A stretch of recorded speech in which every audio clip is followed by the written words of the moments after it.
हुकूमत की जानिब से जो कुछ कहा जा रहा है उसमें किस हद तक सच्चाई है, इस हवाले से बात करेंगे। बहुत शुक्रिया मुज़म्मिल साहब आपके वक्त का। मुज़म्मिल साहब, मसला कहां पर मौजूद है, क्या समझते हैं आप? हुकूमत जो है वो जो है सीरियस है मामलात को लेकर, या हुकूमत की जानिब से सीरियसनेस ही नहीं है जिसकी वजह से जो माशी मामलात हैं वो दिगरगू हैं? देखिए, बात यह है कि दो तीन चीजें हैं बड़ी अहम इस महंगाई को, मौजूदा महंगाई को समझने के लिए। पहली चीज तो ये कि जब से मैंने होश संभाला है, मईशत को कवर कर रहा हूँ, तो हमने और फिर एज अ मईशतदान जो है एक हमने अल्फाज सीखा है, सीजनैलिटी। जब रमजान का बिगनिंग होता है उससे 15-20 दिन पहले से ही जो है माशाल्लाह हमारे मुल्क के जो कारोबारी हजरात हैं वो होर्डिंग और माल जमा करना शुरू कर देते हैं और अपने आप को मुसलमान बड़े फख्र से जो है रमजान में सबका खैरात ज़कात भी करते हैं और हज पे निकल जाते हैं रमजान के बाद, उम्रे पे निकल जाते हैं। वो जो है जी बिल्कुल, तो वो जो एक सीजनैलिटी है ये हमेशा से, आज से नहीं, ये जब से पाकिस्तान बना है इसमें आई है।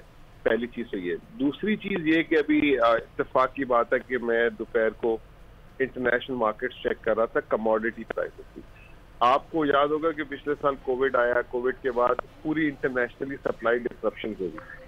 अभी रिसेंटली अमेरिका ने $2 ट्रिलियन का एक और जो बाइडेन ने जो है स्टिमुलस पैकेज दिया, इसका जो है इम्पैक्ट जो है ग्लोबल फूड कमोडिटीज पे आया हुआ है पिछले 2-3 महीने से।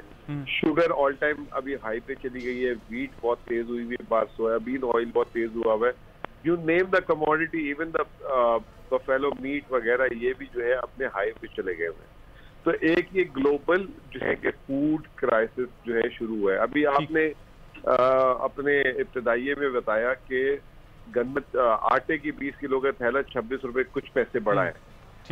आप हैरान होंगे कि अभी थोड़ी देर पहले भी मैंने ट्विटर पे सर्वे किया, मैं खुद 2-3 दिन पहले लाहौर भी गया हुआ था, इस्लामाबाद भी गया हुआ था।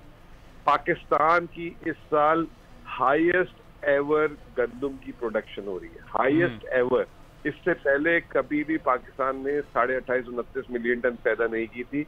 इस साल अल्लाह के फजल से वो आ रही है। लेकिन वो क्यों आई है? हुकूमत ने 2000 रुपए पर बोरी जो है गंदम की सपोर्ट प्राइस रखी, पंजाब हुकूमत ने 1800 रुपए रखी। 1800 रुपए का यानी कि 40 किलो का बैग।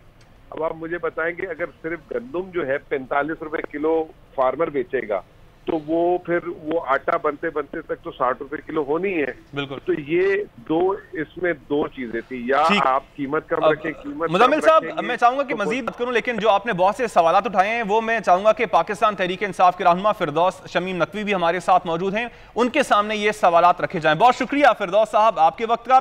फिरदौस साहब, अब यहाँ पर सवालात ये उठते हैं, बहुत से सवालात जो हैं वो मैंने इब्तदाइया में भी रखे, कुछ मुज़म्मिल साहब ने भी सामने रखे हैं, लेकिन जो एक और सवाल जो अवाम भी उठा रही है कि जो वजारत खजाना में तब्दीलियां आप लेके आते हैं, वजीर खजाना को तब्दील कर दिया जाता है, ये अब जो नए आप वजीर खजाना लेके आए हैं शौकत तरीन साहब, आप समझते हैं कि ये जितने भी माशी मामलात हैं, जितने माशी मसाइल हैं इस वक्त हुकूमत को दरपेश, ये उनको हल कर देंगे?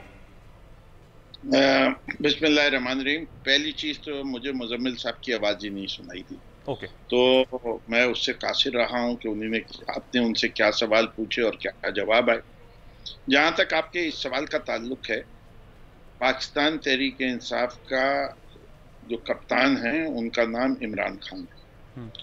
टीम की सिलेक्शन उनके जिम्मे है, डिलीवरी ऑन प्रॉमिसेस उनके जिम्मे। जो शौकत तरीन साहब हैं, हफीज शेख साहब हैं, असद उमर साहब हैं, अगर कोई शख्स उनके क्रेडेंशियल्स के ऊपर बात करना चाहता है कि वो क्वालिफाइड हैं या नहीं है, कि वो इस रोल में खेल सकते हैं या नहीं खेल सकते, तो दो तो साबका रह चुके हैं फाइनेंस मिनिस्टर, तो उनकी क्वालिफिकेशंस के ऊपर तो कोई नहीं है।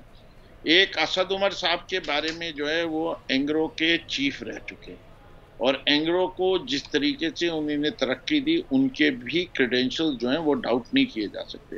पाकिस्तान बिजनेस काउंसिल के चेयरमैन रह चुके हैं, तो जो क्रेडेंशियल्स हैं वो अपनी जगह। अब ये है कि आप ये कहें कि हर शख्स जो है आके सेंचुरी ही स्कोर करके जाएगा, तो उसके सामने जो है हालात भी कोई चीज़ होते हैं। और जो मुश्किल हालात मिले हुए हैं उसमें परफॉर्म जो कर लेगा उसको पूरी कौम सराहेगी। ठीक, लेकिन सर आप इन हालात का जिम्मेदार जो है पिछली हुकूमतों को करार देते रहे हैं और इन्हीं पिछली हुकूमत के वजीर खजाना शौकत तरीन रह चुके हैं 2008 से 2010 तक, तो आप ये नहीं समझते कि जिम्मेदारी जो है आप इससे पहले शौकत तरीन साहब पर भी डालते रहे हैं जिनको अब आपने वजीर खजाना बना दिया? जी देखिए, दो चीजें हैं, एक शख्स मरीज हो जाए और वो डॉक्टर के पास जाए, डॉक्टर एक इलाज तजवीज करे और मरीज उस इलाज के ऊपर अमल न करे तो डॉक्टर को बुरा कहा जाए या मरीज को? हर फैसले के अंदर, इसीलिए मैंने क्रेडेंशियल्स की बात की कि क्या एक आदमी की उस सब्जेक्ट के ऊपर नॉलेज जो है वो एडिक्वेट है या नहीं। अच्छा, कुछ चीजें हैं जो डिफाइंड थ्योरीज हैं कि फॉर एग्जांपल एक आदमी सोशलिस्ट है, कम्युनिस्ट है और एक कैपिटलिस्ट है, और हम चाहते हैं कैपिटलिस्ट निज़ाम बने तो एक सोशलिस्ट को दे देंगे तो निज़ाम नहीं सही चले। एज लॉन्ग एज उसकी बुनियादी सोच और पार्टी की बुनियादी सोच अलाइंड होगी तो, और वो सब्जेक्ट एक्सपर्ट है तो वो अपना रोल प्ले कर सकता है। तो मैं समझता हूं कि पाकिस्तान तहरीक इंसाफ दो तीन चीज़ों के ऊपर इस वक्त जो है काम, एक तो ये है कि एक वेलफेयर स्टेट कि हमने गरीब को सपोर्ट दे दी। दूसरी चीज़ जो हमारी बड़ी क्लियरली कॉल्ड आउट पॉलिसी है जो किसी और हुकूमत ने नहीं की, वो ये है कि हम एक्यूमुलेशन ऑफ वेल्थ के खिलाफ नहीं हैं। हम चाहते हैं कि रईस अगर जायज़ तरीके से और रईस होना चाहे तो हमें कोई एतराज़ नहीं। और तीसरी चीज़ जो है, जो कि हमारी फलाही ममलिकत का ताल्लुक है, पहले गुर्बत के अलावा भी फलाही ममलिकत है, रियासत मदीना का कॉन्सेप्ट है कि हम माशी इंसाफ पे भी उतना ही यकीन रखते हैं और माशरती इंसाफ पे भी यकीन रखते हैं और इंसाफ पे तो यकीन रखते ही रखते हैं। तो ये तीनों इंसाफ जब होंगे तो तहरीक इंसाफ अपने मकसद में पूरा। ठीक है, सब्सक्राइब करें और बेल दबाएं ताकि कोई खबर रह न जाए।